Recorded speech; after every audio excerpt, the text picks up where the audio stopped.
E o nosso canal hoje tem o prazer de receber o Dr. Sérgio Morioka. Ele é especialista em quadril e conversa com a gente a respeito das dores no quadril. Pois é, está impedido.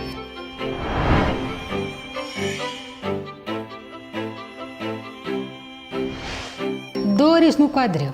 Então, vamos falar hoje com o Dr. Sérgio Morioka, especialista em quadril, a respeito desse assunto. Muito obrigada, doutor, pela sua participação aqui no nosso canal. As dores do quadril, elas podem ser geradas por doenças inflamatórias? Sim. Entre tantas causas, também a dor inflamatória. A gente não pode esquecer que dor do quadril, ela pode ter origem em outras regiões e irradiar para o quadril também.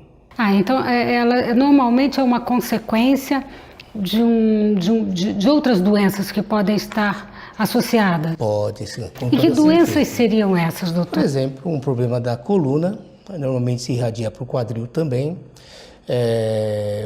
Um problema ginecológico, uma hérnia inguinal, são todas patologias distintas que podem causar dor no quadril. Então, dor no quadril não quer necessariamente dizer que é um problema exclusivamente do quadril. Olha que interessante, né? Então, para as pessoas em casa que estão nos assistindo agora, tá lá com aquela dorzinha no quadril incomodando, às vezes pode ser sinal de algum outro tipo de problema. Qual é a sua sugestão em termos de atuação, de conduta? O que se deve fazer? Bom, sem sombra de dúvida, procurar um profissional. Existem algumas características da dor exclusiva do quadril. Normalmente nós dizemos que é uma dor tipo C, é uma dor que começa na região posterior, atravessa na lateral e vem até a região inguinal. Por isso que a gente dá o nome de dor de tipo C. Quando você tem esse tipo de dor, realmente tem que se pensar em uma patologia do quadril. Isso, claro, na fase inicial.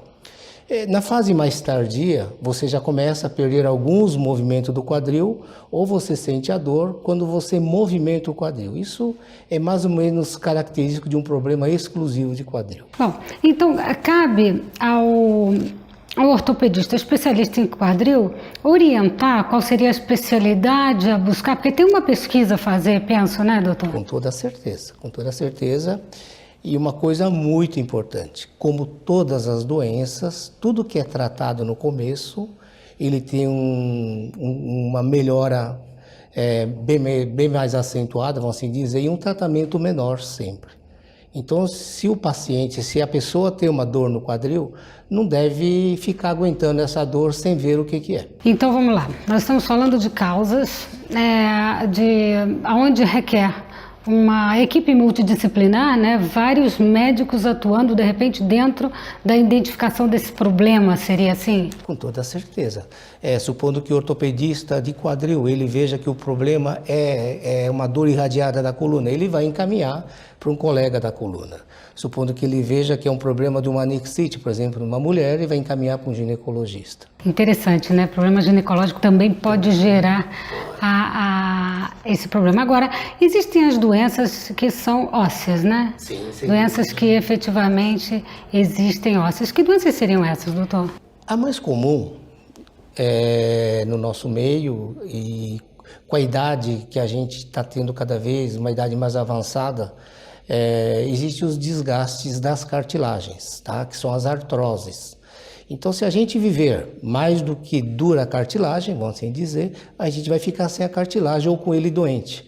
Então, essas são as artroses que, hoje em dia, você tem inúmeros tratamentos, desde um tratamento medicamentoso conservador até um tratamento cirúrgico de uma artroplastia, vamos assim dizer. Bom, falando das doenças da idade, até porque estamos todos vivendo numa sociedade que a tendência é exatamente o envelhecimento, inclusive o Brasil agora passa a ter essa característica também, que já é muito comum na Europa, agora o Brasil também começa a caminhar nessa direção.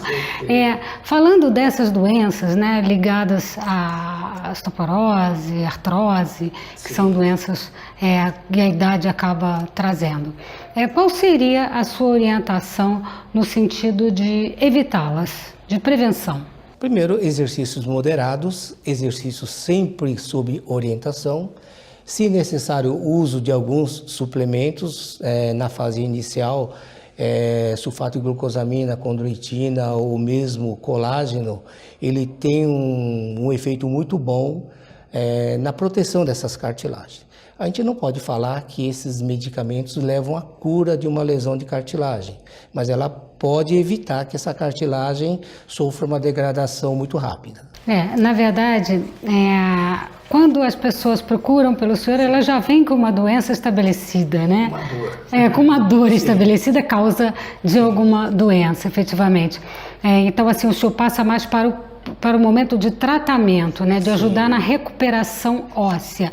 Falando da artrose, que hoje é uma realidade presente em muitas pessoas, fala um pouquinho da artrose, doutor. Como é que funciona isso? A artrose, como eu já falei, a artrose é uma lesão da cartilagem ou ausência da cartilagem. Então, a artrose tem diversas fases, desde o começo de uma inflamação da cartilagem, que você pode tratar com medicamento, você pode lançar mão até de bloqueios de nervos sensitivos para tirar a dor do paciente, ele continuar fazendo movimento, fisioterapia, tudo mais. Você pode fazer infiltração com visco, suplementos, e você pode fazer também procedimentos cirúrgicos.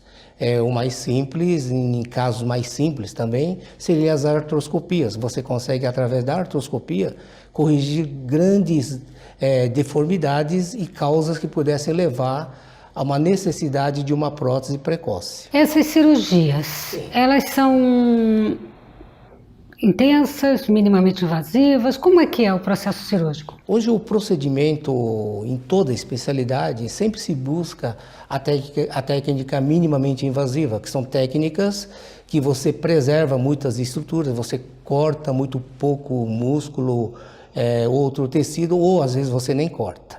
Então a artroscopia é uma técnica minimamente invasiva.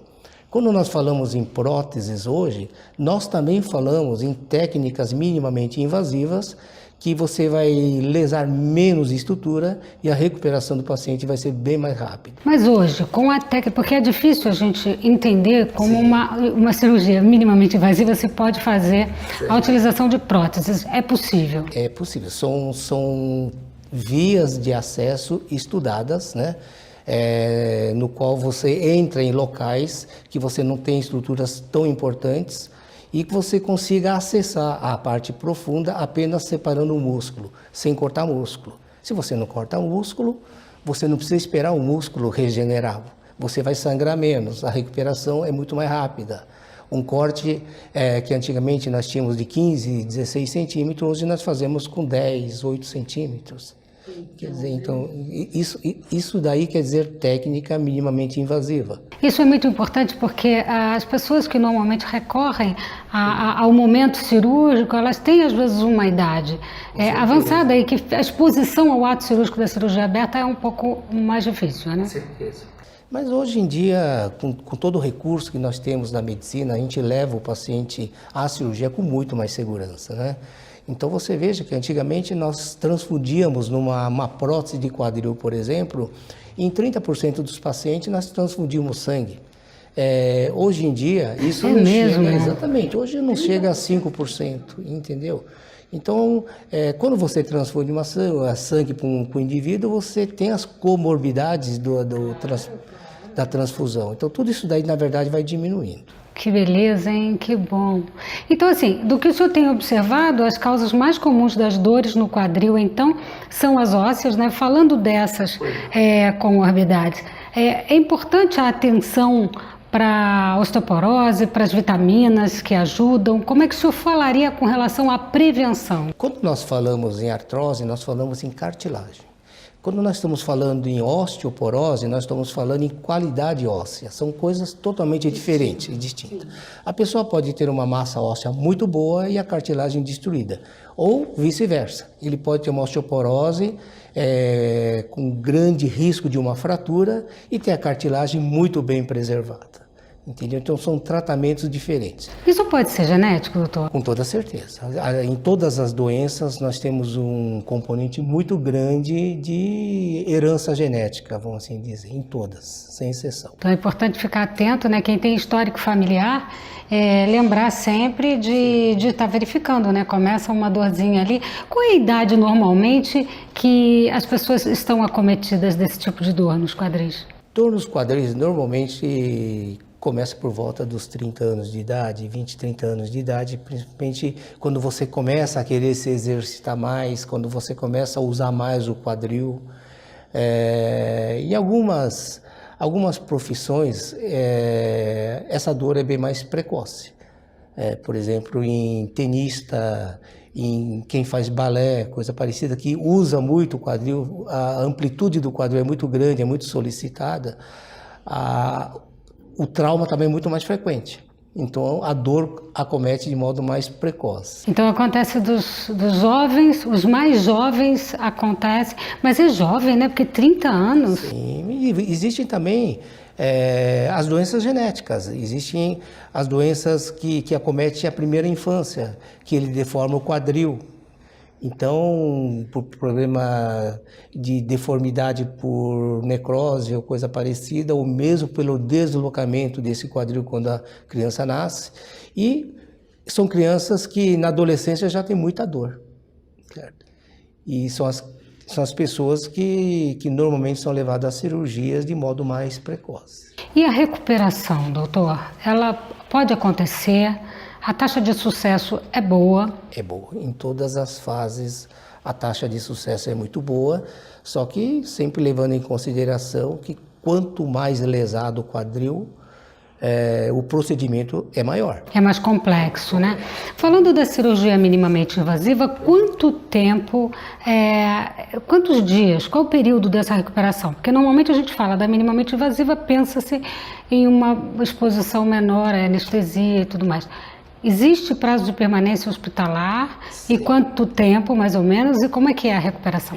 Hoje em dia, dependendo da cirurgia que se faça, o paciente tem alta no mesmo dia. Por exemplo, numa artroscopia hoje, nós fazemos de manhã uma artroscopia de quadril e à tarde o paciente já vai para casa, ou no dia seguinte. Numa prótese de quadril, pela técnica minimamente invasiva, e hoje principalmente pela via anterior que nós fazemos, normalmente no dia seguinte nós já damos alta para o paciente e é claro, ele já deambulando com o auxílio de uma muleta ou de um andador, mas já caminhando, ele vai para casa no dia seguinte. E a recuperação, em quanto tempo a recuperação pode-se dizer que ela é plena? Leva um tempo ainda? Tem que ter fisioterapia? Como é que funciona? Nem sempre. No joelho nós fazemos fisioterapia, que a gente precisa ganhar movimento. Já o quadril não, o quadril você não precisa disso. Não, às vezes você precisa de um fortalecimento muscular, já que esse músculo, essa articulação estava mais comprometida, o músculo atrofiado, e você precisa recuperar essa parte muscular. Agora, a gente não pode esquecer que hoje em dia se utiliza muito uma prótese, por exemplo, sem cimento. Existe um tempo para que o osso cria uma aderência nessa prótese, que isso daí gira por volta de 3 semanas. Que é quando o senhor vai ter a segurança plena de que tudo correu bem? Quando eu vou retirar as muletas, o andador dele. Até 3 semanas, normalmente a gente recomenda que a pessoa caminhe, ande, sempre com o auxílio de uma muleta ou andador. Deixa eu fazer uma pergunta. Pode acontecer rejeição, doutor? Não. Rejeição hoje em dia não existe.